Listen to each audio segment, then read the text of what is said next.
Hi. Hey everybody. So, I've thought long and hard about whether or not to make this video. I have antagonized with myself over whether or not I should weigh in because I didn't know if I had enough. I didn't know if I had enough knowledge about the situation. I didn't know if I had the right to say anything. But it's come to my attention through, some speakers and things that it's not about saying necessarily the perfect thing. It's about saying something. And as small as my platform is here, I think last time I checked, I have like 6 subscribers. And most of those are family. Hi, family, and friends. And I love you guys, yeah. While most of that is just family and friends, I have to use whatever voice I have because things are out of hand. And I cannot just sit by and not say anything because that is compliance. If you choose not to say anything, that is, it's your right, but I can't not say something. So, I'm going to cover a couple things. So, I'm just going to get started. So, if you see me looking down, it's because I have notes because there was so much information I found and I want to be as accurate as possible. If I mispronounce any names, I am sorry. But I'm going to try really hard to get all the names right. So, I'm sure you all know by now that on May 25th, George Floyd was murdered by Derek Chauvin. A lot of people think it's not important to say why he was being arrested. I disagree. George Floyd, I'm going to try really hard not to get emotional because you guys, the ridiculousness, I swear. Okay. George Floyd was suspected of trying to pass off a $20 counterfeit. A $20 counterfeit. And 5 police officers showed up. 4 of those police officers decided that it was okay to hold him down while he was already handcuffed. And Derek Chauvin decided to kill him. That's as simple as it is. There is no gray area. There is no maybe. There's no argument here. He murdered that man. It was murder. Absolutely. And I'm not going to link the video because my channel is about mental health, and when I watched that video, just if you're going to look it up, just be warned, it's very graphic. Throughout the video, you hear him begging for his life. Bystanders on the sidewalk are begging the officers to get off of him. He was held down for 9 minutes. 3 of those were when he was unconscious. That officer held him down until he was not moving or breathing, and then stayed on top of him another 3 minutes. It was murder. Now, Derek has been arrested, as well as the 3 other officers. Thank God. Finally, they arrested Derek first, and then I think yesterday or the day before that, they arrested the other 3 officers. I'm not sure what their charges are yet, if they're going to be charged. I just know they've been taken into custody. So, definitely I encourage you to keep up to date on that. Okay, the other person I would like to talk about is Breonna Taylor. Okay. I feel like we live in a world where sometimes there is gray area. Not everything is black and white. To me, there is right and wrong, but sometimes there is a gray area.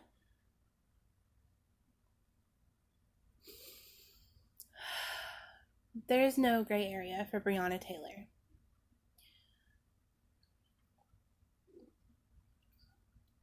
On March 13th, Breonna Taylor and her boyfriend were at home in bed, apparently. And at around midnight, 5 officers out of uniform, 5 officers in plain clothes that were not in uniform, came into her apartment because they had a search warrant that gave them the right to not knock. They had a no-knock search warrant, apparently. They were not in uniform. And witnesses say that at no point did they give any indication that they were officers. So imagine that you're in bed at midnight and 5 men who have guns break into your apartment and do not announce themselves as officers. They don't have uniforms on. How are you supposed to know that they're officers? Okay, so apparently there was an altercation between Breonna's boyfriend and the officers, and the 26-year-old, which is Breonna, she's 26. 26. Guys, I'm 28. She's younger than me. Not that that makes George Floyd's death any sadder because he's older than me. But 26?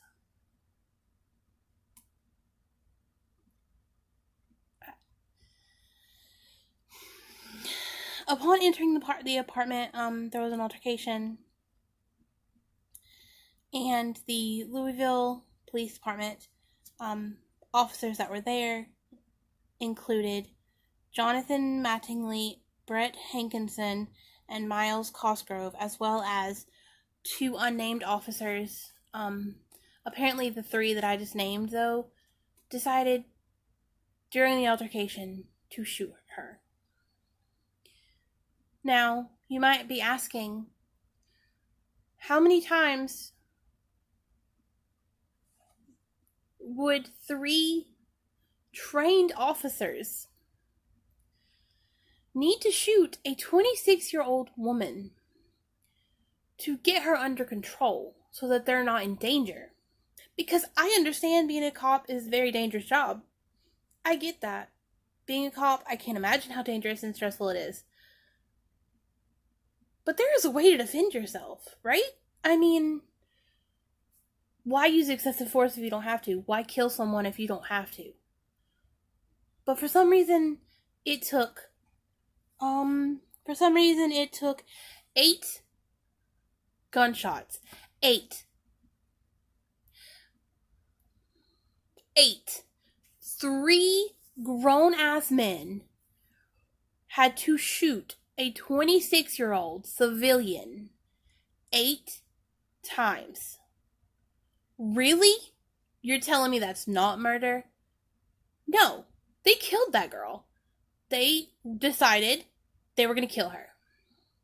They were there because of suspected drug activity. They thought that she was involved in some drug activity or something. But no drugs were found at her house. And even if she was guilty of drug activity, that does not mean they get to shoot someone 8 times. It's not like she had, a whole bunch of weapons in her house. It's not like they were there because they thought she had, semi-automatic weapons. Why would they bring it? Why? Why would they come in with 5 officers in the middle of the night and shoot a woman 8 times? Are you kidding?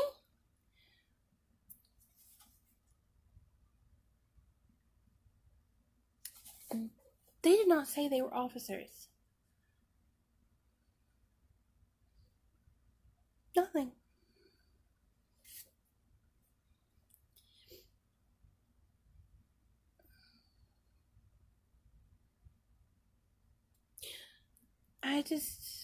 If you are one of the ones who is sitting there trying to make excuses for police. And if you're sitting there and telling yourself, well, they're not all bad. Of course they're not all bad. We all know that. This is not kindergarten.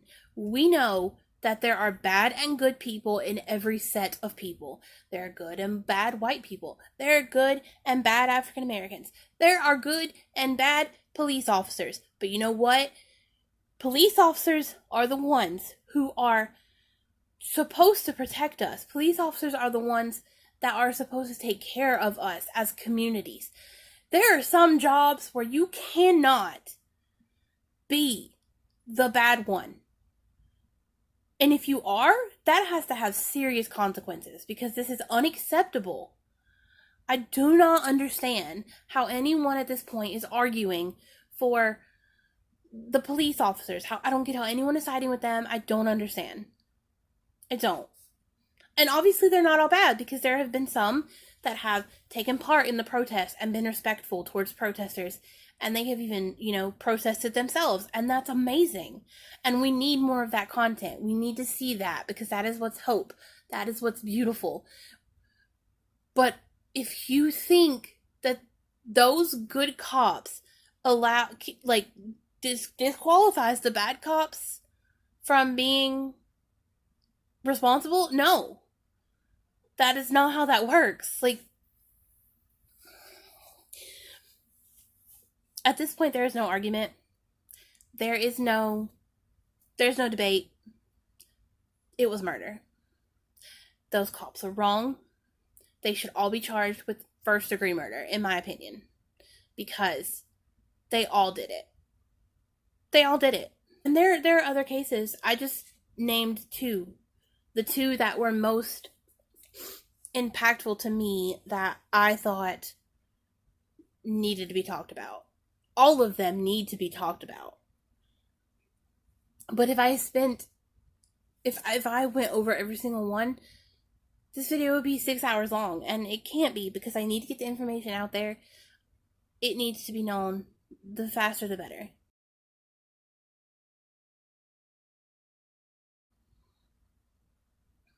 So now I'm going to talk about something that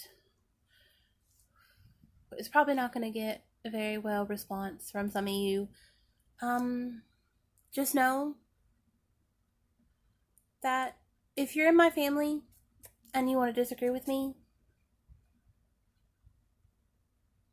that's fine. You can disagree with me. You're not going to change my mind. And honestly, if you disagree with me, please just keep it to yourself because I don't want to hear it. I love my family. I love my friends. I do not want to hear it because I'm going to disagree with you.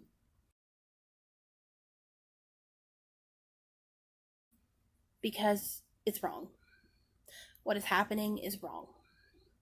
Donald Trump standing up and saying and tweeting that when the looting starts, the shooting starts, basically calling open season on black people, that's wrong.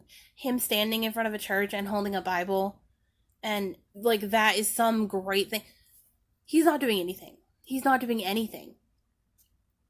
He doesn't deserve to hold a Bible, okay? My channel is not a religious channel. I try to keep my religious spiel to a minimum. Donald Trump is not what a Christian should be. That is not what a Christian looks like. I am sorry. He is not. That's not what this video is about, though. It's not. But I'm saying it's wrong. It's wrong that he gets to do that. It's wrong that he gets to say whatever he wants to say and do whatever he wants to do while black people are dying in the streets. Literally in the streets.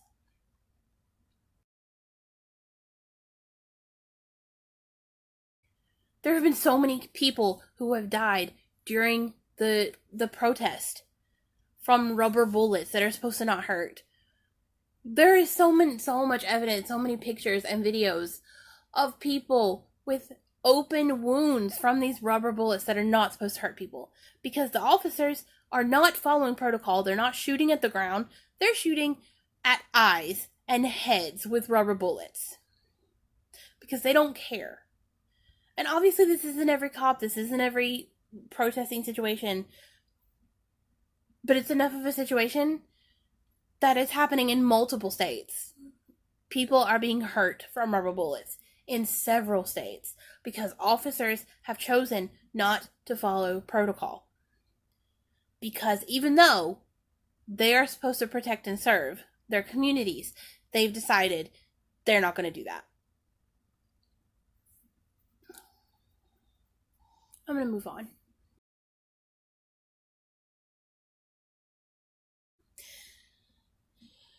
So this next thing. All lives matter. Like, there's been so many people on my Facebook, on my Twitter, friends that I have, that do not use the correct hashtag. They use the hashtag All Lives Matter instead of Black Lives Matter. We know that all lives matter. This is not, I don't understand. I don't understand what you're not getting. All lives matter? Of course, all lives matter. But you know what? All lives are not being targeted. All lives are not being killed in the streets or in their beds at night by cops who come in and shoot them 8 times. That is not all lives. That is not everyone's reality for their life. But that is the reality for a lot of African Americans. That is the reality for them. So yes, all lives matter. Great. Awesome. At one point, years ago, when I was in college, I remember having a conversation with my husband, and I admitted to him that I didn't understand the whole Black Lives Matter thing because, I had the same argument that all lives matter. But now, I get it. It's not about anyone's life not mattering. It's not about whose life matters and whose life doesn't. It's about whose life needs to be recognized because it doesn't seem like people know that their lives matter. No one is hunting down Caucasians in America. Our lives are not in danger, usually. Okay, it's not, there's no comparison. Which leads me to my next point, white privilege. Now, I've always been the kind to sit here and say, I don't really know if I believe in white privilege. I'm not racist. I've always said this. I'm not racist. I'm not, I love everybody and everybody should be happy and everybody should be happy and stuff and things. And that I'm not supreme. I'm not I don't believe in I don't feel superior because I'm white. But here's the thing. As a human being, I think one of our most valuable traits is the ability to learn. And I'm not perfect. I learn stuff all the time. And I was wrong. Because white people do have white privilege. And I'm going to explain. As a white female, I have never once been pulled over by a police officer and had to think to myself how to act to not be harmed. I have never went into a gas station or a grocery store and felt like people watching me because they thought I was going to steal. I've never moved into a new place and wondered if my neighbors were going to like me because of the color of my skin. I didn't have to do any of those things because I'm white. And that is white privilege. It's not about me thinking I'm better than anybody else. It's not about, being better than anyone else. But it is about the way that white people are seen. It's just how it is. And I hate it. And it's not right. But we need to accept that. as Caucasians, we need to accept that we have white privilege, because there are things that African Americans go through that we will never, ever be able to understand, because they're not the same for us. They're just not.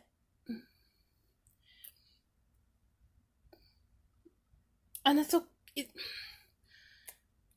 we just need to accept that so that we can work on making it equal for them too. Because it's not fair. And it's not right. In this time,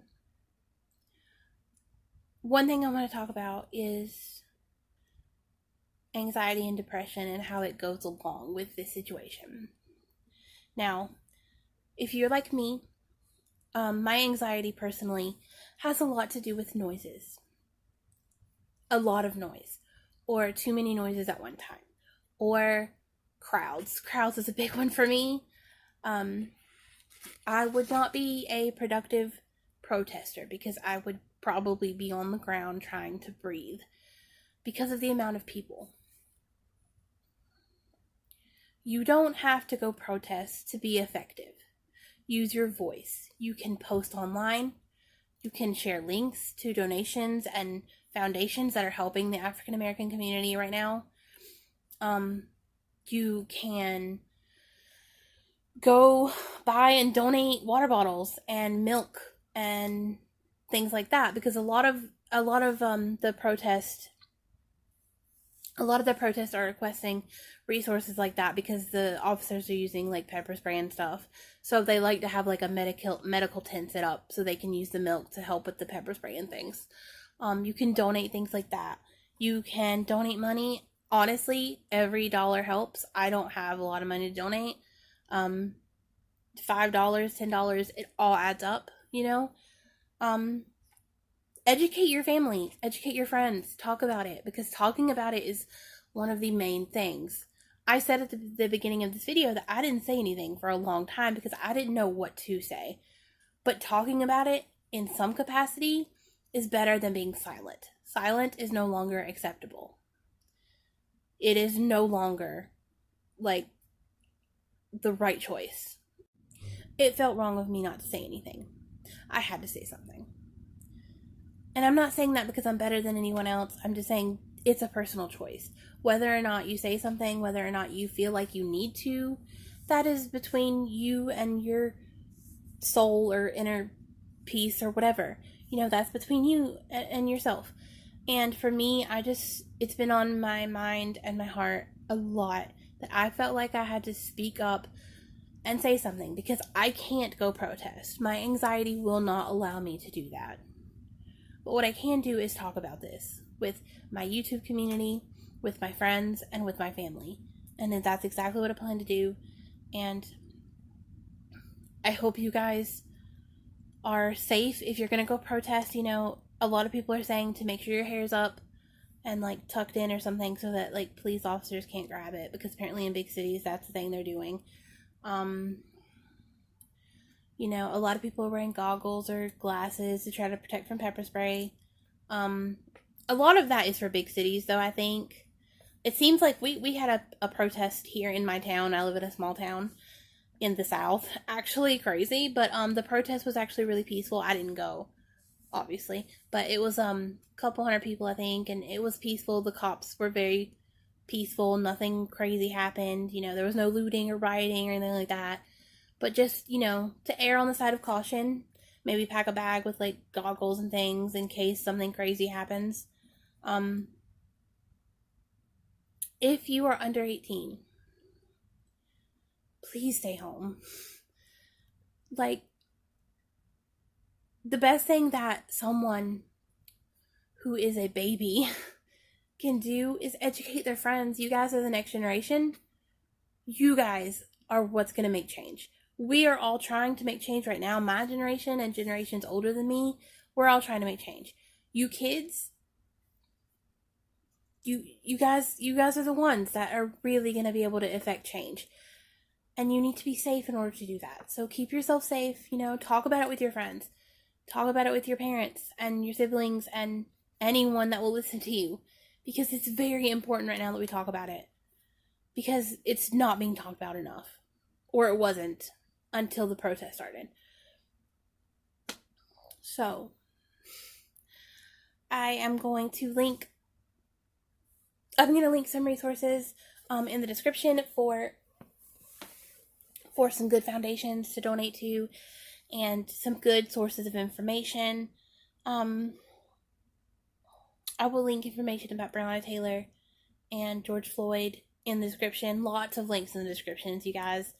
I hope that you guys are safe. I know I was a little... I know this video got really real, and I was a little... impassioned, we'll say, in this video. It is because I love literally everyone. You guys know I say I love you every time that I sign off a video. Every friend that I have, I say I love you to my friends. It's just who I am. Like, I try to be compassionate and empathetic with everyone who I have ever known. And this hurts because people are dying. And all I can do is talk about it on social media. And talk about it with my family. It hurts to know that I have anxiety and depression. And that's hard, for sure. But there are African Americans who have anxiety and depression who also have to worry about being murdered in the streets. And in their beds at night, apparently. Because that's what they do. It's just heartbreaking because they deserve to have a peaceful life just like we do. I don't worry about if cops are going to come in my house at night. I don't worry about if I get pulled over, am I going to be killed? And no one should have to think about that like that. Because they are supposed to be protectors. They're supposed to protect and serve. Not kill. That is not murder. It's not acceptable. So, if I seemed impassioned, I hope you guys can understand why. It's because we all need to be impassioned about this. When I was in high school and we were learning about the Holocaust, I always asked myself, why did America not do anything sooner? Why did America sit there and watch the genocide of these people and not do anything sooner? But as Caucasians, just a thought. If we're not being active, if we're not being allies for our African American neighbors, and we're not being allies for our African American countrymen, are we not doing the same thing? Just sitting here, watching them be murdered, not saying anything? I refuse. I refuse to not say anything at this point. So, links are in the description. Mental health and suicide hotline and stuff like that is also in the description, as always. I love you guys. And I say everything I say with love. We need to start talking about this as Caucasians. And if you are an African American, then I am hugging you so tight. Because you deserve to feel safe in your home. You deserve to feel safe in your community. And I am so sorry that you are in a situation where you probably don't. I love you. And I love everyone. And I hope everybody stays safe. And I will leave links below. And I will see you guys in the next video.